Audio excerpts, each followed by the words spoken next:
Welcome to Books of Titans. I'm Jason Staples together with Eric Rostad, and this podcast is dedicated to the influences of influencers. The books that have helped shape prominent inventors, business leaders, athletes, intellectual scientists, and others. And we'll talk about what makes these books so important and influential, and at least attempt to have an intelligent discussion about these important works. Today we're going to cover Buck Up, Suck Up, and Come Back When You Foul Up. And that didn't rhyme. No, that doesn't actually rhyme. We'll just leave it at that. As for who recommended the book, it was recommended by Tim Ferriss in the pages of his own book, Tools of Titans. If you're listening to this podcast, you probably know who he is, so we're not going to belabor that point. As for the authors themselves, it is written by James Carville and Paul Begala. I believe that's how you say his name there, Paul Begala. They're the political strategists most commonly connected to, most well known for their work on the Bill Clinton campaign as the campaign strategist, campaign managers for Bill Clinton in 1992. And Carville is especially famous for coming up with the line in the Bill Clinton campaign that wound up being the tagline that everybody remembers. It's the economy, stupid. And that's this book gives lots of sort of peeks behind the curtain into how they thought about running that election, and also how they just generally think about leadership and strategy and all sorts of other things. Plenty in here too that's worthwhile. Although, as the title and the suggested rhyme in the title might suggest, it's not going to be necessarily everybody's favorite flavor of tea.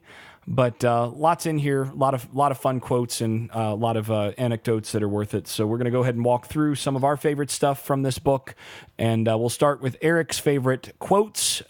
Looking at the show notes here, it's not going to be one for you today, nor is it going to be for me. So let's go ahead and get to your favorite quotes. Yeah, and I always give you a hard time for choosing more than one, and here I have 5. So I'll get started and go ahead and turn the podcast to double or triple speed if you need to. First quote: knowing what to do is not that hard. What separates the successful from the mediocre is the ability to get other people to do what you need them to do. Second quote: bureaucracies are where good ideas go to die. Like Truth. That one. Yeah, nice and it's true. nice and concise and true. Yes. Third one: the challenge for you, the communicator, is to be able to reach into that big pot of rationally ignorant people and convince them to alter their filter enough to engage with your issue or topic, keeping in mind that the people who are ignorant about your passion aren't stupid. In fact, in many ways, they're smarter than you, is a good start. I thought this was a very fair quote. I just get the impression from people who are in this position, you just want people to get it, and if they don't get it, there's a easy tendency to say, well, they're just stupid. They just don't get what we're trying to say. But they really shifted that and said, it's rationally ignorant people. They have a lot going on in their lives, and they've made a rational decision not to spend a lot of time on this issue or topic. But if it's important to you, it is your job to be able to communicate that with them. And a good start is to acknowledge that these people may be smarter than you on some of these issues. So that was number 3. Number 4, and this is a quote from someone else, so it's a quote of a quote from, as I mentioned last podcast, not sure if this counts, but I'm gonna slip it in there anyway. This is from Ben Jones, also known as Cooter. It's true. I used to spend 90% of my money on whiskey and women. The other 10% I just wasted. That's in the chapter of confessing. So if you can call that a confession, well, one other thing, I'm going to open up the actual page and read the full quote, but we're going to talk about Truman's one-armed advisor. Harry Truman understood that. He once said he was looking for a one-armed advisor because he was sick of Washington Sharpies telling him, on the other hand. That was a funny little quote, asking for the one-armed advisor. Yeah, just get a straight answer. Give me a straight answer.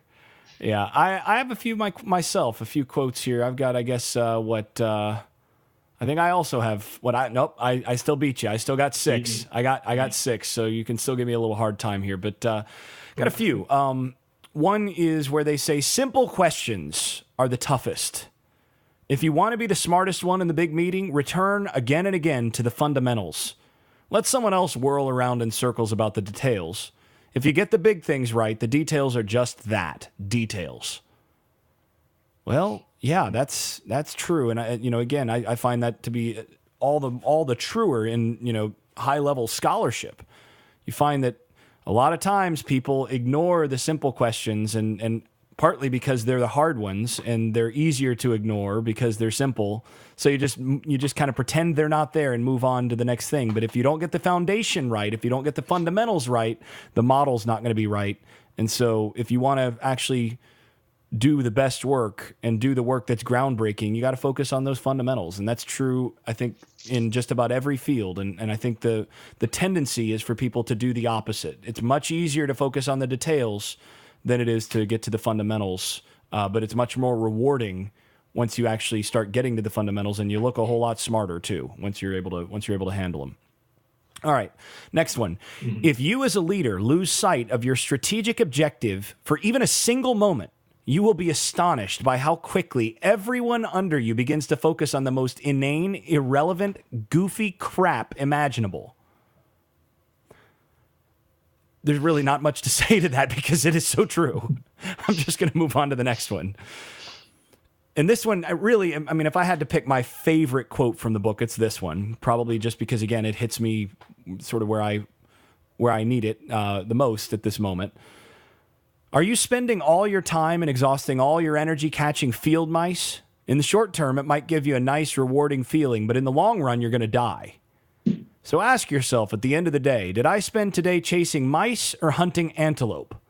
If you're honest with yourself and the answer is mice, you'd better reassess your focus, get back to the strategic core, and get on the trail of an antelope. And again, that idea of prioritizing and understanding that, again, and this is tied to the details thing too. It's true in life too. If you're just focusing on putting out the next fire, sometimes you end up at the end of all this not having built anything. You have to actually find a way to piggyback off of the Austin Kleon book we were talking about not that long ago. You have to find a way to get stock. You build up your stock while you're dealing with the flow of life, and so you can't just catch field mice all the time. You have to find the big goals, the big pursuits that you're going to push your best energy toward. And I think the way that they put that is very good. Field mice versus antelope. Well, and this was a section that Ferriss quoted from directly in Tools of Titan. So this was the book suggested by Tim, and then that was the most impactful part of the book to him, and in fact, such that he quoted directly in the book. That quote also reminds me of I believe it was Zig Ziglar who does this, or who used to do this thing on stage where he would have a fishbowl and he would have big stones, medium-sized stones, small stones in sand, and the first time he would put in the big stones first, then the medium, then the small, and then the sand, and everything fit. And then he would dump everything out, and then he would start by putting in the sand, and then some of the smaller rocks, and then the medium rocks. And by that time, you can't get the big rocks in. And it was just a very good visual of, if you spend all your time on the little stuff, you're not going to have time for the big stuff. And I've heard of that example on a few different podcasts. So it was really impactful for whoever saw that in person. But it deals directly with this quote, catching field mice or going after the bigger game. Yeah, and I think that's, again, it's important to recognize that in order to really do well, in order to be successful, that decision of deciding which antelope you want to hunt and actually deciding not to get distracted by the field mice at your feet is a really valuable one. And that to me, again, like Tim Ferriss on that, like Ferriss, this was probably the most impactful statement for me in the book. Then there are a couple others that I really liked. If you're not communicating in stories, you're not communicating. Hello. And then just a couple that were funny. And there were a number of funny quotes throughout this. I mean, Carville especially is known for his folksy Southern bayou humor. And there's a few places where that really comes out in this book. And so you get, this one. Smart people think that sophistication and brevity are mutually exclusive. That's one of the many reasons we hate smart people. Well, okay. And again, I think that speaks for itself. And then one actually about the election in 1992. And, sorry for some of our listeners for whom some of the language that these gentlemen, and I use that term loosely, use in this book. Put your earmuffs on. Yeah, the language that they use in this book is less polite than in many other books. But he was talking about Ross Perot's delusions during the late in the 1992 election, and particularly having to do with a pit bull allegedly biting someone's rear end. And then he said, "We always feared the election would be decided by a piece of ass, but this is not what Perot had in mind." And I couldn't pass that one up as one of the quotes that definitely had me laughing as I was reading through. So with that, let's go ahead and get to the overview and some initial reactions to this book. And I think, Eric, you had a stronger initial reaction to this book than I did, though I think maybe that reaction has tempered just a little bit. Yeah. You kind of mentioned it. It's a brash book. And in the style, I was thrown off by the style. I didn't like the style, and didn't like a lot of what they had to say. But when I was reviewing it for getting ready for this podcast, I was like, there's some really good stuff in here. And there's one chapter in particular that I'll talk about in our main section that I think is just brilliant, and is something that can be very helpful in a lot of different areas of life, both personal and business. And so I look forward to talking about that. But if you're listening and you haven't read the book, and you may be confused as we just read a bunch of quotes from the book, but the book is structured in a set of rules. So the tagline for the book is 12 winning secrets from the war room. And so it's set up a lot like the 22 immutable laws, in the sense of you can kind of just go through each chapter and read the rule quick. And that can toggle some of the memories from the book, but that's how it's structured. And then they delve into each of the 12 rules. So it's a great framework. We talked in the 22 Laws podcast episode about that book being a great framework to think about marketing, to think about your business, to think about starting a business, things to keep in mind. This is a great framework for approaching a political campaign. But again, or also running a business. I think also with that, running a business, leadership in general, there's a lot of things about a campaign that apply to lots of other things. And I think they address that quite a bit in here. Yeah. And especially some of the quotes that you pulled, talking about leadership like the 22 laws, it expands beyond just the business or political realm. The other really cool thing, and again, very similar to 22 laws, is it was written in 2002. So we have the nice ability to look at this book 15 years ahead and see if these rules still apply. And I think there's a lot of benefit in doing that. And that that's where books start to stand the test of time, where you can see if they do or not.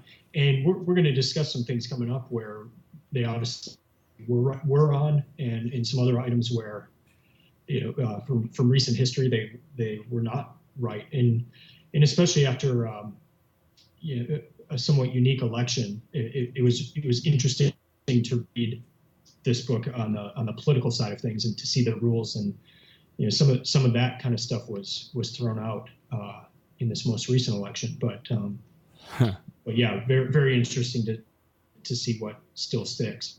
And I think most of it does stick. Mm-hmm. Now, I will say some of their political judgments, interestingly, the benefit of hindsight, suggests that maybe some of their political judgments were not as wise as perhaps they'd hoped. One that particularly stood out to me was late in the book. This is the print edition. This is page 199. where they're criticizing the first Bush administration for their handling of the Kuwait, the first Gulf War, for handling of that, where they say Bush Sr. and his national security team were prepared for a partial victory, driving Iraqi troops out of Kuwait, restoring the al-Sabah monarchy to power, protecting oil-drunk Saudi Arabia. But they were unwilling to pay the price of total victory. They feared that removing Saddam from power might result in someone worse replacing him. One of the great unprovable arguments that establishment types love. The truth is, the replacement is almost never as bad as the predecessor. When Slobodan Milosevic was driven from power, he was replaced by a much better guy. And it's kind of hard to imagine someone worse than Saddam, who used chemical weapons on his own people. The Bushies were also unwilling to pay the price of occupation and nation building, the strategy that worked so well in Japan and Germany after World War II, but it would have been expensive, demanding, lengthy, and unpopular back in the 1990s. Finally, they feared the chaos from a potential breakup of Iraq into 3 or more separate entities, which would end Iraq's occasionally useful role as a counterbalance to Iran. So, applying the Gus factor, which is a rule that they talk about here, Bush Sr. decided he didn't want to chase that car. And then they say, in point of fact, your authors are split on this one. One of us agrees with Bush, one of us doesn't. We'll leave it to you to guess which one. Well, let's just say that the one of them that didn't agree with Bush and was, the primary voice in that particular passage is probably, at the point of 15 years later, we can say that person's probably wrong. Because as it turns out, replacing Saddam Hussein and trying to engage in nation building wound up with precisely the kind of quagmire that the establishment types in the first Bush administration were concerned with. And it is not a better situation in Iraq necessarily right now than it was when Saddam Hussein was in power. So, yeah, that one didn't age well, but I will say... I wrote Libya and Iraq in the side there. Yeah, the most recent examples of this have not gone in there in the favor of that particular passage or that particular section of the book. And I will say this: I actually thought the book got significantly stronger after about the first or second chapter. I found myself in the introduction, I think, or either in the introduction or in the first chapter, I ended up writing in one of the margins, this book is a list of cliches. Because I was kind of frustrated with the tone and how there just wasn't a whole lot of substance there. And it wasn't until I got probably 3 or 4 chapters in that I started really going, that's a good quote, or yeah, that's a nice principle, or that's a good way to put this. And it took a little while for this book to sort of catch anything that I thought was worthwhile, which kind of gets to your initial reaction to it. And partly the tone of it is a little grating, and then I think it has a much weaker start than it does once they actually get into the flow of the actual rules themselves, and then things sort of take off. Yeah, and you were nicer in your assessment.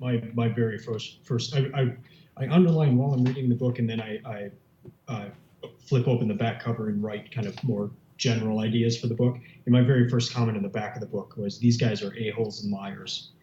But then I've got a whole section of notes below that where I got a lot of stuff out of it. So I think the same thing. I at the beginning was just really turned off, and then and it's still turned off by some of the parts where they just like get on the media and just blatantly lie and deceive and then tell you how they're doing it. And I'm just like, wow. And you can look in the mirror at the end of the day. That's awesome. Yeah, there is a little bit of that. Well, let's go ahead and get then into a little bit more of the details now that we're leaving the overview. I think you had flagged chapter 5 then as the chapter that sort of most spoke to you as the best chapter. I think you've got it as the most immediately applicable. Yeah. And chapter 5 covers rule number 5. Understand the difference between strategy and tactics. And they go a little deeper by highlighting 3 different parts of general analysis, where you've got the first part, the objective, second, the strategy, and third, the tactics. The objective is the overall goal. The strategy is the plan of action. and then the tactics are the tasks that get you there. The idea is to focus on the most important tactics that fit in with the strategies in order to meet the overall objectives. And what this did is it created a framework that I immediately began thinking about in terms of faith, family, work, just kind of started thinking about it in a broad variety of different areas. So, for instance, what are my main overarching objectives in these areas? So, for faith, what is my main objective? For family, what is my main overarching objective? For work, and then what is my plan to make sure that I am accomplishing that? And what are the items I do on a daily basis to stay on the right track? It'd be pretty bad to either not define the main objectives or to have the wrong objectives and to be toiling away in futility with these endless daily tactics. So my main takeaway is to simplify. Just focus on the most important tactics that fit in with the overall strategy in order to meet those overarching objectives.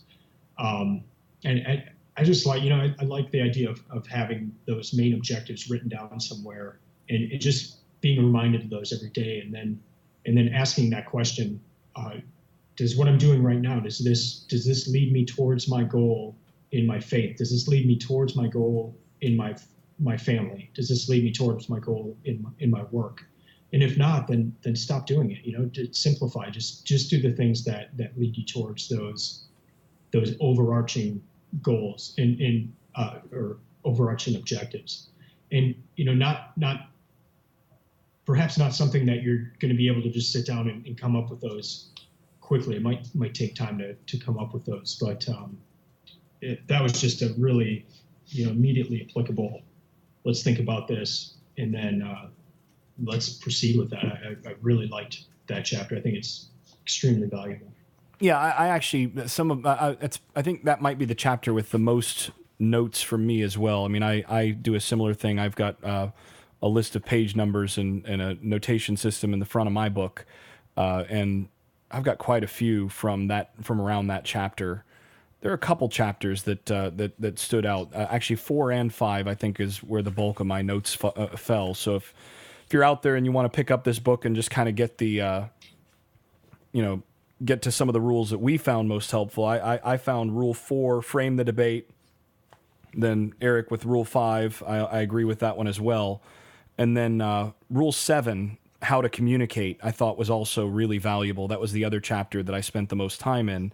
Those 3 chapters, actually, I feel like if you read those 3 chapters, you could almost get the rest of the book out of them. I mean, because some of the other chapters here, I mean, rule number 2, kiss ass. Okay, be nice and listen to people. Well, okay. I mean, it's good to get a reminder of that, but at some level that is maybe less valuable for this kind of book. I mean, yeah, I guess people, we all need to hear that once in a while, but the principles in terms of framing the debate and understanding the difference between strategy and tactics and knowing how to communicate and the way that they get those across, I thought those 3 chapters were probably the most valuable. And then you could probably get into turn weakness into strength and being nimble as the next 2. So, I mean, I think actually if you just read 3 or 5 of these chapters rather than all 12, you could probably get basically everything you wanted or everything you need out of the book. I don't know that everybody would agree with my judgment there, but I think generally speaking, that's a way to go. Now, I'm going to violate that in the other nice lesson or the other thing that I thought that they said really well here, which happens to be from chapter 2, which is the Rule 2 kiss ass chapter, where they talk about the difference between motivating and dictating, and that's actually a really good principle, and it's worth. That part is worth of the other chapters. That part is worth taking a look at, and I especially like how they said the idea that you can just tell people go do X and they do it and they just do it is a myth. They may do it, but they'll probably do it in a half-assed way or do it without enthusiasm, or they might leave you and do it for someone who treats them better. And that's a really good principle. This idea that you have to find ways to explain why people should be following what you're saying if you're going to be a good leader, because motivated people who understand at least the piece of the vision that they need to have to get there are gonna kill themselves to do what they believe in. But if you don't tap into what they believe in, they're not going to do their best work for you. And that's a good lesson in that part. And I love the story about the cracked egg, which I won't spoil for those who haven't read the book. But Carville, the particular part of that I thought was funny was when he had this well-educated college graduate, I think with an advanced degree, and after he played this kid as a part of the lesson that he wanted to use as a morale building thing in the on the campaign, he told the kid to go and get a refund from his university because he didn't think critically, didn't think well, and there's a lot of that kind of thing in this book. So, but yeah, I think, like I said, a lot of this stuff could be kind of skimmed, but there's some golden nuggets throughout that I thought were worthwhile. Particularly in the chapters that those 3 to 5 chapters that I just mentioned. Yeah. In these types of books, I like looking for the thing that's counterintuitive. Yeah. Because I think those are the really key things. And there's not a whole lot of that in this book. I mean, turn weakness into strength. Okay. Yeah.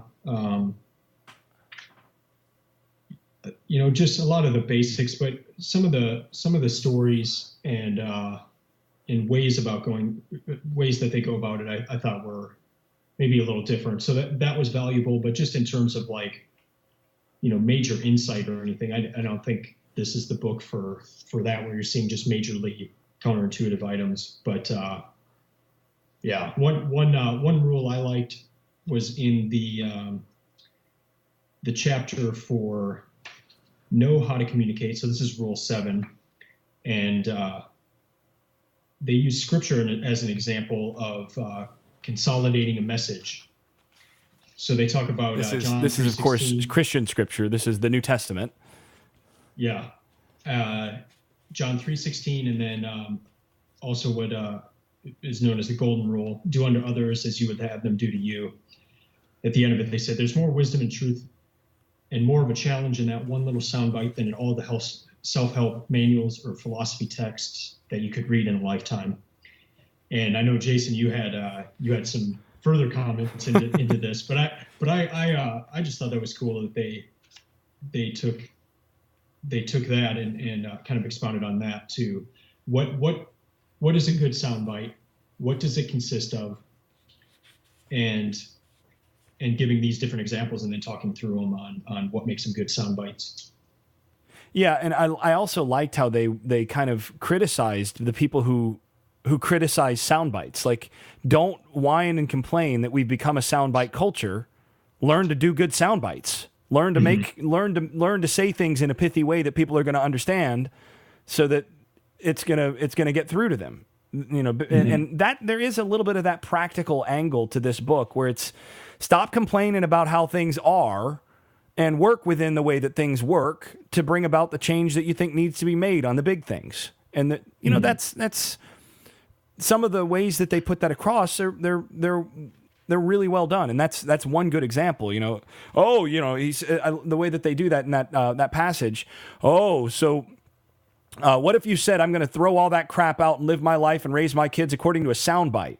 Pretty radical, right? Maybe even stupid, don't you think? Do unto others as you would have them do unto you. And he basically says, or they say, well, you could lead a good life and raise good children just on the basis of that. Mm-hmm. And, so don't complain about everything being limited to sound bites. You just have to be better. You have to get those things out. So I liked that kind of attitude on these things.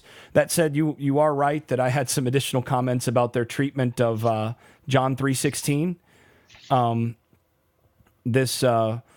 Their treatment they read out John 3:16, which says, "For God so loved the world that he gave his only begotten Son, so that whoever believes in him will not die but have everlasting life." And then they further say, so there it is. One sentence tells us that there is an all-powerful, all-loving deity who sent his Son to earth as an offering, and that whoever accepts that offering and receives and returns that love will not perish when he or she dies, but will instead live forever. But that's not what the verse says. First of all, where in the world does it say that he sent his Son to earth as an offering? It says he gave his only begotten Son. Yeah. And so that whoever believes in him, and it doesn't say whoever accepts that offering and receives and returns that love,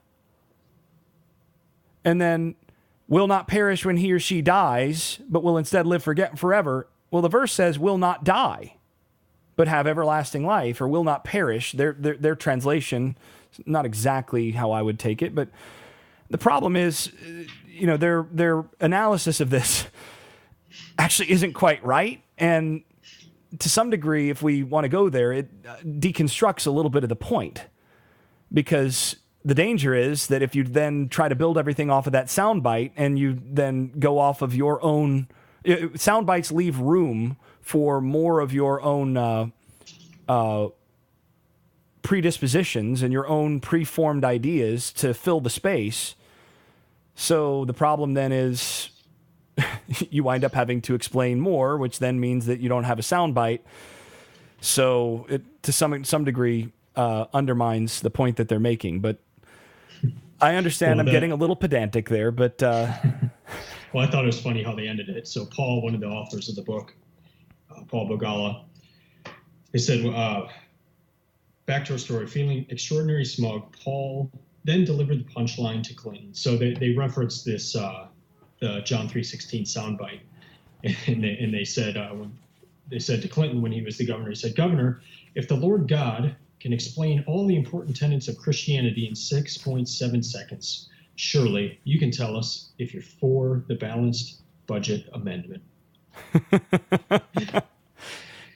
So, which, I mean, that's a better soundbite than most, I would say. But yeah, and that's a good example of the kind of story that's in this book that makes it, an interesting read in a number of places. Like I said, I think there are certain places where you can critique a little bit much, and some of the tone is maybe not ideal for some. But I think most of these lessons still do apply. I mean, 15 years later. So let's head on to the conclusions. First, I'm sorry, Tim, but I'm questioning your book recommendations so far.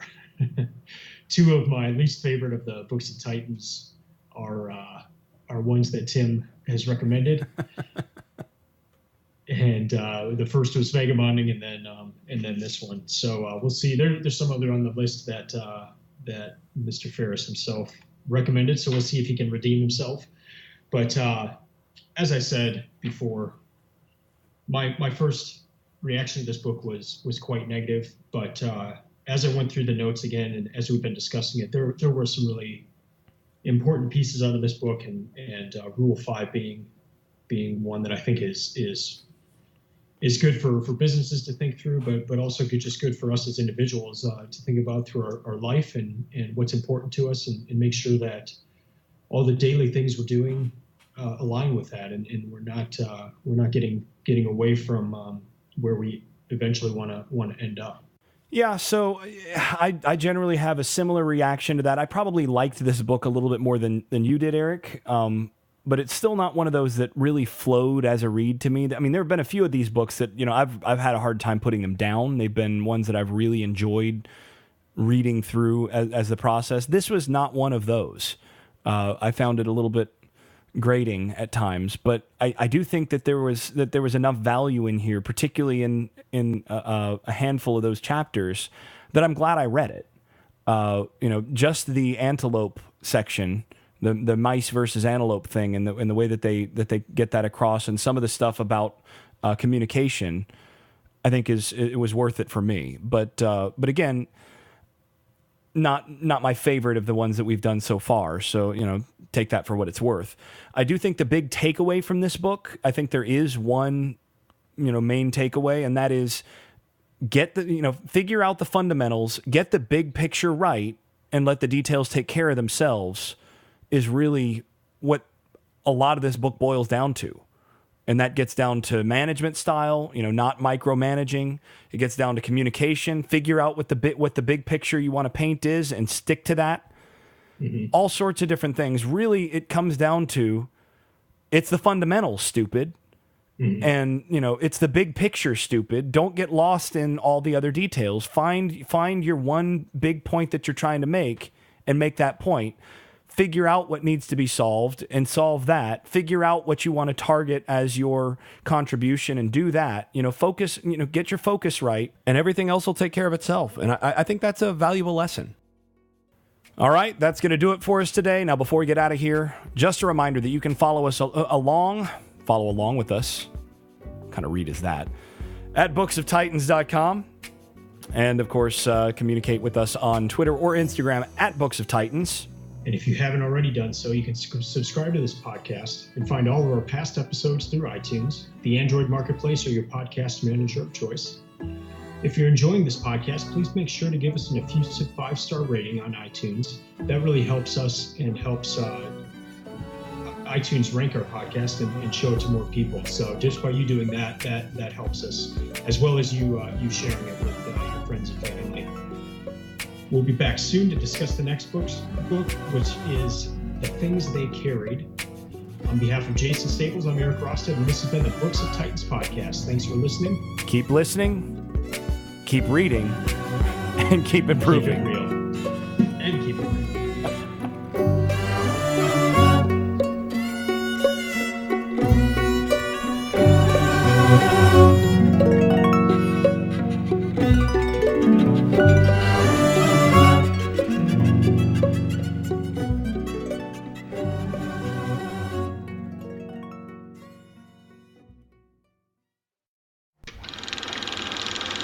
I made this.